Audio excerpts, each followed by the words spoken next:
شروع کرتا ہوں اللہ تعالیٰ کے نام سے جو بڑا مہربان نہایت رحم والا ہے۔ حدیث شریف، رسول اللہ صلی اللہ علیہ وسلم نے فرمایا کہ 3 شخص ہیں جن کے لیے 2 گنا اجر ہیں۔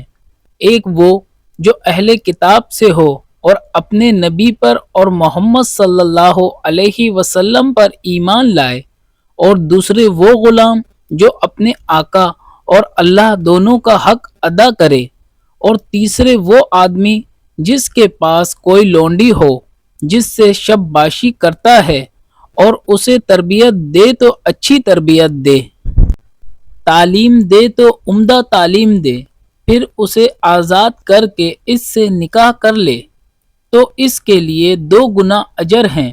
پھر عامر نے صالح بن حیان سے کہا کہ ہم نے یہ حدیث تمہیں بغیر اجرت کے سنا دی ہے، ورنہ اس سے کم حدیث کے لیے مدینے تک کا سفر کیا جاتا تھا۔ صحیح بخاری حدیث نمبر 97۔ حدیث شریف، نبی کریم صلی اللہ علیہ وسلم ایک مرتبہ عید کے موقع پر مردوں کی صفوں میں سے نکلے اور آپ صلی اللہ علیہ وسلم کے ساتھ بلال رضی اللہ عنہ تھے۔ آپ کو خیال ہوا کہ عورتوں کو خطبہ اچھی طرح نہیں سنائی دیا، تو آپ صلی اللہ علیہ وسلم نے انہیں علیحدہ نصیحت فرمائی اور صدقے کا حکم دیا۔ یہ وعظ سن کر کوئی عورت بالی اور کوئی عورت انگوٹھی ڈالنے لگی، اور بلال رضی اللہ عنہ اپنے کپڑے کے دامن میں یہ چیزیں لینے لگے۔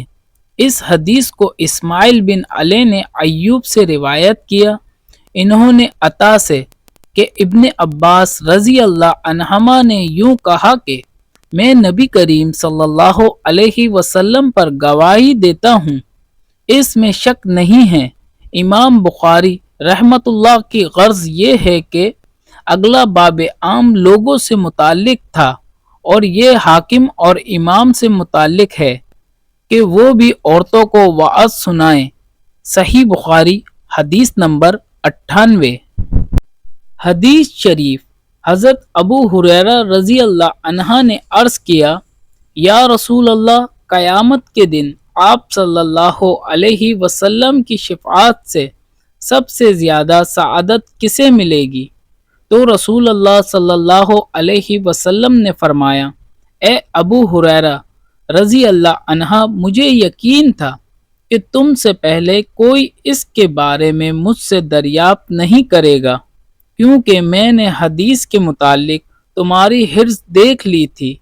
سنو، قیامت میں سب سے زیادہ فیضیاب میری شفاعت سے وہ شخص ہوگا جو سچے دل سے یا سچے جی سے لا الہ الا اللہ کہے گا۔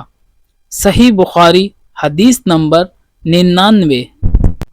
ثواب کی نیت سے حدیث شریف کی ویڈیو کو لائک شیئر کر کے ایک پیارا سا کمنٹ کریں اور چینل کو سبسکرائب کر کے بیل کا بٹن دبا لیں۔ جزاک اللہ۔